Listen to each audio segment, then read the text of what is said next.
عرب کے اندر سال کے بعد عورتوں کا ایک میلہ لگتا تھا خانہ کعبہ کے پاس. صرف عورتیں اکٹھی ہوتی تھی, میلہ لگا ہوا تھا. ایک تورات جاننے والا یہودی عالم بھی آیا ہوا تھا. وہ بیویوں کے مجمع پہ نظر ڈال کے کہنے لگا, بیویوں مرد کا کام تو کوئی نہیں عورتوں کے مجمع میں بات کرنا, لیکن میں تمہیں ایک پیغام دینے لگا ہوں. اللہ کے آخری رسول جو مکے میں پیدا ہونے والے ان کے آنے کا وقت قریب آ گیا ہے. وہ بیوی بڑی خوش نصیب ہوگی جنہیں ان کی رفاقت ملے گی. عورتوں نے جب دیکھا کہ مرد آ گیا عورتوں کے میلے میں تو انہوں نے ڈانٹا جھڑکا, کہا چل اٹھا اپنی کتابیں اور نکل جا. حضرت خدیجہ کہتی ہیں باقیوں نے ڈانٹا پر میں نے بات پلے سے باندھ لی. میں نے پلے سے باندھ لی اور میں انتظار کرنے لگی کہ اللہ کرے وہ نصیب میرے ہی ہو, اللہ کرے مقدر میرا ہی کھلے. آپ فرماتی میں تسبیح پڑھتی, درود پڑھتی. میں اس زمانے میں جو اللہ کا ذکر جس طرح ہوتا تھا وہ میں شروع کرتی, اور جب فارغ ہوتی تو میں التجا کرتی کہ اللہ میرے نصیبے کھول دے. کہتی ہیں آہستہ آہستہ آہستہ آہستہ میں حضور کی تعریف سننے لگی. آہستہ آہستہ تعریف سننے لگی. نبی پاک صادق ہیں, امین ہیں, سچے ہیں, دیانتدار ہیں. اس برے اور میلے معاشرے میں بھی وہ سب سے اعلیٰ بھی ہیں اور سب سے اجلے بھی ہیں, وہ سب سے پاکیزہ ہیں. میں سننے لگی تعارف, آہستہ آہستہ میں ان کی گرویدہ ہونے لگی. ادھر نبی پاک صلی اللہ علیہ وسلم اپنے چچا جناب ابو طالب کے پاس رہتے تھے. قحط آ گیا, حالات بگڑ گئے. حضور سید عالم صلی اللہ تعالی علیہ وسلم سے چچا کہنے لگے بیٹے اگر مال تجارت لے کے شام جاؤ تو بڑا نفع کماؤ گے, ہمیں ضرورت بھی ہے, اور اگر ہو سکے تو ختیجہ کا مال لے کے جاؤ. نبی پاک نے کہا چچا میں نہیں کہوں گا کسی سے جا کے, میں نہیں کہتا کسی سے جا کے, جو میرے نصیب میں ہوگا میرا رب خود عطا فرمائے گا, میں نہیں کہوں گا. مصطفیٰ نے تو نہیں کہا. حضرت خدیجہ رضی اللہ تعالیٰ عنہ کہتی ہے میں نے خود اپنی خادمہ کو بھیجا. میں نے کہا جا کے پوچھو تو صحیح کہ میرا مال قبول ہوتا بھی ہے کہ نہیں, پوچھو. نبی پاک صلی اللہ علیہ وسلم سے پوچھا. حضرت خدیجہ کی خواہش ہے کہ آپ مال لے کے جائیں. حضور نے قبول کر لیا. جناب خدیجہ الکبریٰ رضی اللہ تعالیٰ عنہ کے غلام تھے, میسرہ ان کا نام تھا. جناب خدیجہ نے ان کو ساتھ بھیجا. فرمایا تین باتیں ارشاد فرمائی. ایک تو فرمایا سارا رستہ غور سے دیکھنا میرے نبی کے ساتھ کیا معاملات درپیش ہوتے ہیں. ابھی اعلان نبوت نہیں کیا. فرمایا ذرا غور کرنا, میرے مصطفیٰ کا مطالعہ کرنا اور مجھے واپس آ کے سبق سنانا. وہ جو تم نے چہرہ بددعا کی تلاوت کی ہو ذرا مجھے واپس آ کے سنانا. جنہاں نے دل پر جانی ڈٹھا ہو اکھیاں ہی تک لیاں, تو ملے ہوں تے ساجن ملیا ہوں ناساں لگ پئیاں. ذرا جا کے نا تلاوت کرنا اور مجھے دکھ. اور دوسرا فرمایا تم میرے غلام ہو تو مصطفیٰ کے بھی غلام بن کے رہنا. میں سنتی ہوں کہ کردار کے, افکار کے, نظریات کے, عظمت کے بلند و بالا, وہ جیسے کہیں ویسے کرنا. اور تیسری حضرت خدیجہ نے نصیحت فرمائی. فرمایا محمد ابن عبداللہ صلی اللہ علیہ وسلم کی رائے سے اختلاف نہ کرنا. یہ چلتے ہوئے معاہدہ کیا, جو وہ کہہ دے سو کر جانا. غلام کہتے ہیں میں ساتھ گیا, باتیں میں نے سن لی, لیکن جب سفر شروع ہوا نا ابھی چند منزلیں طے ہوئی تھی. میں نے کہا خدیجہ آپ نے کیا نصیحت کرنی تھی, ان کے ساتھ جو رہے گا وہ ان کا غلام ہی بن جائے گا. ان کے ساتھ جو رہے گا تو اجے میرا محبوب نہیں ڈٹھا جن ویکھ کے چن شرماوے. جے رکھے ہاتھ پھلاں وچ ہاتھ نال پھلا رل جاوے, تے ادھی راتی چن چڑھ جاندے جدوں جلوہ فرماوے. مایا جو بھی ساتھ رہتا غلام ہو جاتا. میسرہ کہتے میں گیا, تجارت شروع ہوئی. کہتے ہیں نبی پاک صلی اللہ علیہ وسلم جب منڈی میں پہنچے تو لوگ قسمیں اٹھا اٹھا کے مال بیچ رہے تھے.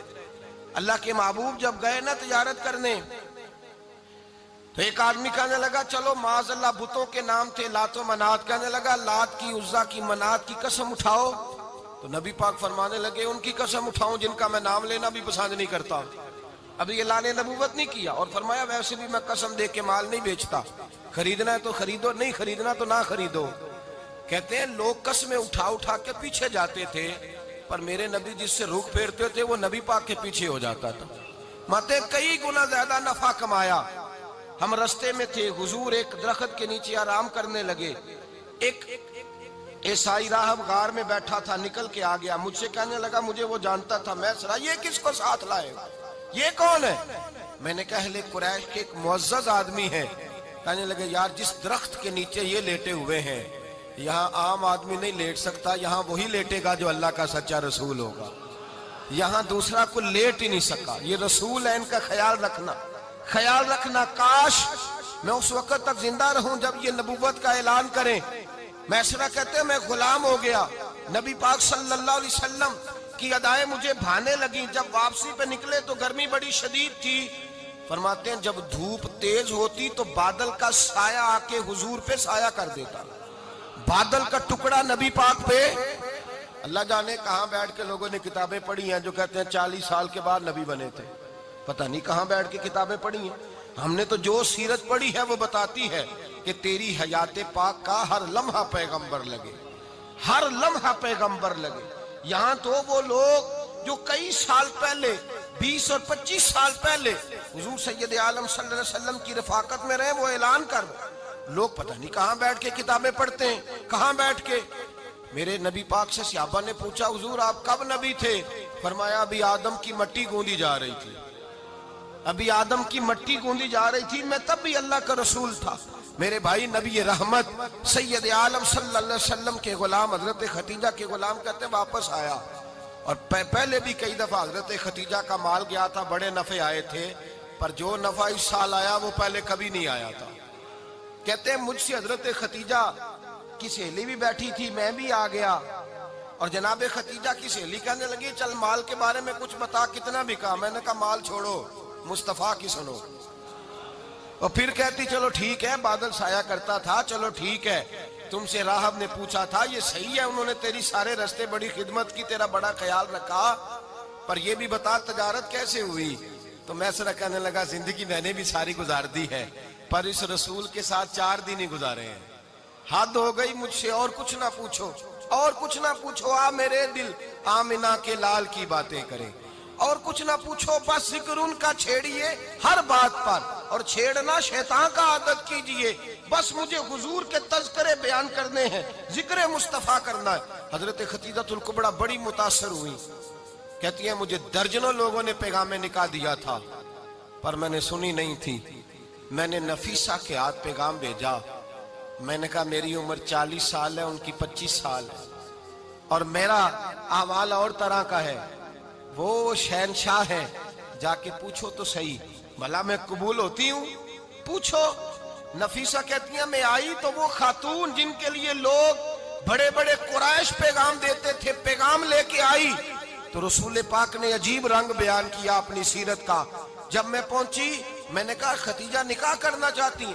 نفیسہ کہتی ہے میرا خیال تھا کہ کوئی اور ہوتا تو کرسی سے اٹھ کھڑا ہوگا, فوراً کہے گا اچھا جلدی کرو, بات کرو. جب میں نے آ کے کہا نا حضور ختیجہ نکاح کرنا چاہتی ہے, تو نبی پاک نے میری طرف دیکھا, فرمایا وہ کہتی ہے کہ تم کہتی ہو؟ کہا وہ کہتی ہیں. تو حضور نے فرمایا ٹھہر جاؤ, میں اپنے چچا سے پوچھ کے بتاؤں گا, میں مشورہ کروں گا, میں پوچھ کے بتاؤں گا. آج بچوں کو کچھ سبق بڑے یاد ہیں.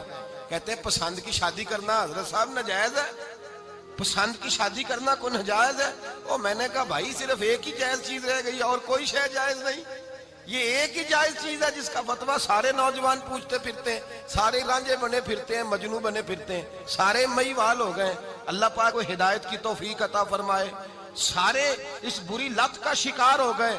او بھائی نبی پاک سوائے خدا کے کسی کے پابند نہیں, لیکن میرے مصطفیٰ نے اپنی امت کو یہ درس دیا ہے کہ جو بڑوں کے شفقت کے سائے میں چلتا ہے اللہ اس کی مدد فرمایا کرتا ہے.